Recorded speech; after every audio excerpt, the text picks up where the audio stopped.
अस्सलामुअलैकुम जनाब, कैसे मिजाज हैं आप सबके। दुआ है कि आप सब शाद रहें, आबाद रहें। एजे इलेक्ट्रिक यूट्यूब चैनल के साथ मेरा नाम आमिर है। प्यारे दोस्तों, आज की वीडियो बहुत ही इंपॉर्टेंट है बिजली की बचत के हवाले से, क्योंकि आज मैं आपकी तवज्जो दिलाना चाहता हूं बिजली की तबाही निकालने वाली एक ऐसी गलती के ऊपर जो कि अक्सर हम सब जाने अनजाने में अपने घरों में करते रहते हैं।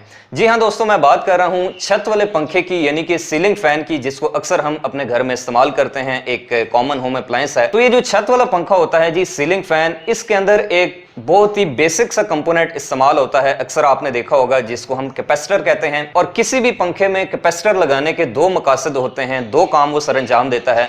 नंबर एक, पावर फैक्टर इंप्रूव करता है, और नंबर दो, स्टार्टिंग टॉर्क, जो इब्तदाई धक्का होता है, वो पंखे को प्रोवाइड करता है। तो अक्सर ऐसा होता है कि छत वाले पंखे में जो कंपनी फिटेड कैपेसिटर लग के आता है 2.5 माइक्रोफैरेड का, वो वक्त गुजरने के साथ साथ कमजोर हो जाता है और उसके बाद हमारे जो पंखे की स्पीड कम होना शुरू हो जाती है। तो अक्सर हम लोग यूं करते हैं कि मार्केट में जाते हैं और किसी भी वैल्यू का कैपेसिटर, चाहे वो 2.5 का हो, 3.5 का हो, 4 का हो या 4.5 का हो, हम बगैर कैलकुलेशन किए जो है वो उसको लाकर अपने छत वाले पंखे में इंस्टॉल कर देते हैं, और ये हमारी सबसे बड़ी गलती होती है। तो प्यारे दोस्तों, आज की इस वीडियो में मैं आपको प्रैक्टिकली फीता मार के इसका क्रिटिकल एनालिसिस करके सारे कैपेसिटर्स को पंखे के अंदर इंस्टॉल करके उसके बाद प्रैक्टिकली आपको एनर्जी मीटर के थ्रू वेरीफाई कराऊंगा कि जब भी छत वाले पंखे में कैपेसिटर कमजोर हो जाए, पुराना हो जाए, पंखा अपनी स्पीड कम कर दे, तो हमें कितनी वैल्यू का जो कैपेसिटर है उसको पंखे में लगाना चाहिए। तो आपने इस वीडियो को शुरू से आखिर तक पूरा देखना है। मैं उम्मीद करता हूं कि इस वीडियो से आपके इल्म में यकीनन काफी हद तक इजाफा होगा। तो मार्केट में जी छत वाले पंखों के लिए टोटल 5 साइज के जो कैपेसिटर्स हैं वो हमारे यहाँ दस्तयाब होते हैं। सबसे छोटा साइज होता है 2.5 माइक्रोफैरेड, उसके बाद होता है 3 माइक्रोफैरेड, उसके बाद 3.5 माइक्रोफैरेड, उसके बाद 4, और सबसे बड़ा साइज होता है 4.5 माइक्रोफैरेड का। लेकिन चूंकि ये 3 साइज मोस्ट कॉमनली यूज होते हैं, तो इसलिए मैं आपको इस सीलिंग फैन के साथ बारी बारी इन तीनों वैल्यूज के कैपेसिटर्स को लगाकर इंस्टॉल करके प्रैक्टिकली आपको बिजली के एनर्जी मीटर की 5 नंबर रीडिंग के लिए ये वेरीफाई कराऊंगा कि इन तीनों कैपेसिटर्स को लगाने के बाद इस पंखे की जो पावर कंजम्पशन है उसमें कितना फर्क आया है। ये चीज ध्यान में रखें कि जो ये डिजिटल एनर्जी मीटर होता है, इसकी जो सबसे आखिरी 5 नंबर रीडिंग होती है, इससे ये शो होता है कि घर में इस वक्त आपकी कितने वाट जो पावर है वो कंज्यूम हो रही है। एनर्जी मीटर की रीडिंग पढ़ने के तरीके के ऊपर मैं एक डिटेल्ड वीडियो बना चुका हूं। अगर आपको शौक हो तो आप डिस्क्रिप्शन में दिए गए लिंक के ऊपर जाकर उस वीडियो को देख सकते हैं। तो सबसे पहले बारी है जनाब इस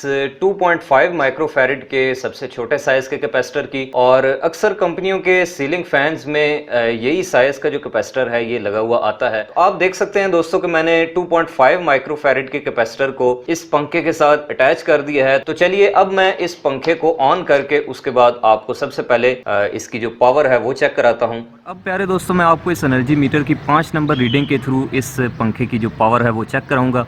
अभी मैंने बाकी घर का सारा लोड ऑफ किया हुआ है, सिर्फ आपको इस पंखे की पावर नज़र आएगी, और वो आप देख सकते हैं। अभी ये देखें 0.100 किलोवाट, यानी कि तकरीबन इस वक्त प्यारे दोस्तों ये जो पंखा है हमारा, ये 2.5 माइक्रोफैरेड के कैपेसिटर के साथ पूरी 100 वाट जो पावर है वो कंज्यूम कर रहा है। तो ये तो था जी रिजल्ट 2.5 माइक्रोफैरेड के कैपेसिटर का। इसको अब हम कर देते हैं साइड पे, और अब उसके बाद बारी है जनाब 3.5 माइक्रोफैरेड के कैपेसिटर की। आप देख सकते हैं। तो अब मैं उसी जगह के ऊपर उसी सीलिंग फैन के साथ जहां पर पहले मैंने 2.5 माइक्रोफैरेड का कैपेसिटर लगाया था, अब मैं इस 3.5 माइक्रोफैरेड के कैपेसिटर को अटैच करता हूं, और उसके बाद मैं आपको इसके बाद इसकी जो पावर है पंखे की वो चेक कराता हूं। तो आप देख सकते हैं जी कि ये 3.5 माइक्रोफैरेड का जो कैपेसिटर है इसको मैंने यहाँ पर अटैच कर दिया है इस सीलिंग फैन के साथ। चलिए अब इस पंखे को ऑन करते हैं फिर से। प्यारे दोस्तों, इससे पहले आपने देखा कि 2.5 माइक्रोफैरेड के कैपेसिटर के साथ हमारा जो सीलिंग फैन था वो पूरी 100 वाट जो पावर है वो कंज्यूम कर रहा था, और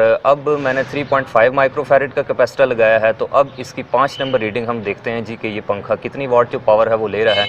अभी आ रही है जी 4 नंबर रीडिंग, और ये देखें 0.129 किलोवाट, यानी कि 129 वाट जो पावर है वो 3.5 माइक्रोफैरेड के कैपेसिटर के साथ ये पंखा कंज्यूम कर रहा है। तो इससे हमें ये बात पता चली प्यारे दोस्तों कि जब हम पंखे का साइज बढ़ाते हैं, उसकी माइक्रोफैरेड में कैपेसिटेंस की वैल्यू बढ़ाते हैं, तो उससे पंखे की जो कंज्यूम होने वाली पावर है, जो उसकी एक्चुअल पावर है, जो उसकी रियल पावर है, वो भी बढ़ जाती है। 3.5 भी टेस्ट हो गया है। अब बारी है दोस्तों आखिर में 4.5 माइक्रोफैरेड के कैपेसिटर के साथ इस पंखे की पावर को चेक करने की। तो 4.5 माइक्रोफैरेड के कैपेसिटर को दोस्तों मैंने यहाँ पर उसी जगह पे सीलिंग फैन के साथ अटैच कर दिया है। तो चलिए जी, अब पंखे को 4.5 माइक्रोफैरेड का कैपेसिटर लगा के मैंने ऑन कर लिया है और अब उसके बाद ये जो लाइट है इसको मैं ऑफ कर लेता हूँ ताकि आपको एनर्जी मीटर के ऊपर सिर्फ और सिर्फ पंखे की जो पावर है वो शो हो। और अब प्यारे दोस्तों आप एनर्जी मीटर के ऊपर देख पाएंगे 4.5 माइक्रोफैरेड के साथ, जी हाँ आप देख सकते हैं यहाँ पर 0.166 किलोवाट यानी कि 166 वाट जो है वो 4.5 माइक्रोफैरेड के कैपेसिटर के साथ ये जो हमारा सीलिंग फ़ैन है ये कंज्यूम कर रहा है। आपको मैं एक बार फिर से चेक करा देता हूँ। ये अभी चल रही है 2 नंबर रीडिंग एनर्जी मीटर पे। अब इसके बाद आएगी ये है जी 3 नंबर रीडिंग एनर्जी मीटर की। उसके बाद ये आ गई 4 नंबर रीडिंग और अब आएगी 5 नंबर रीडिंग जो कि इंस्टेंटेनियस पावर होती है, जो कि आप देख सकते हैं 166 वाट है। और इसका मतलब ये है कि 4.5 माइक्रोफैरेड के कैपेसिटर के साथ हमारा जो पंखा है वो 166 वाट जो बिजली है वो कंज्यूम कर रहा है। तो पता ये चला दोस्तों कि जितना हम अपने छत वाले पंखे यानी कि सीलिंग फैन के साथ कैपेसिटर की वैल्यू में इजाफा करते हैं, बड़े साइज का कैपेसिटर लगाते हैं, तो उतना हमारी जो पावर है, जो वाटेज है पंखे की, वो बढ़ती जाती है। जैसा कि आपने देखा कि 2.5 माइक्रोफैरेड के कैपेसिटर के साथ इसी पंखे ने 100 वाट बिजली इस्तेमाल की। 3.5 माइक्रोफैरेड का जब हमने कैपेसिटर लगाया तो इसने 127 वाट के करीब पावर इस्तेमाल की। और जब मैंने सेम पंखे के साथ 4.5 माइक्रोफैरेड का कैपेसिटर इस्तेमाल किया तो इसकी पावर 166 वाट चलेगी। और इन तीनों केसेस के अंदर जो इस पंखे की स्पीड है उसमें कोई बहुत ज्यादा फर्क नहीं पड़ा, क्योंकि अक्सर लोग यही समझते हैं कि शायद बड़ी वैल्यू का कैपेसिटर लगाने से उनका जो पंखा है वो बहुत ज्यादा तेज घूमने लग जाएगा, लेकिन उससे इतना ज्यादा फर्क नहीं पड़ता। फर्क पड़ता है तो पावर कंजम्पशन के अंदर फर्क पड़ता है और ये चीज आपके बिजली के बिल के ऊपर बहुत बुरा असर डालती है। तो इसीलिए प्यारे दोस्तों मेरा आपको ये मशवरा है कि जब भी आप घर में छत वाले पंखे का कैपेसिटर तब्दील करें तो आप हमेशा कोशिश करें कि उसके साथ जो स्टॉक कैपेसिटर, जो कंपनी फिटेड वैल्यू उसके साथ आती है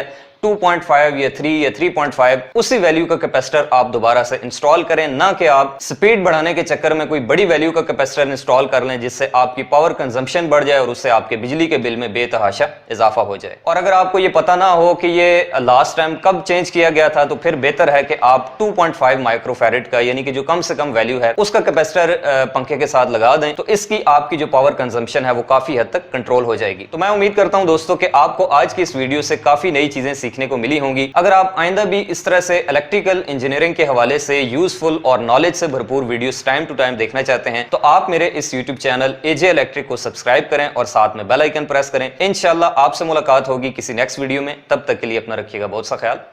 अल्लाह हाफिज।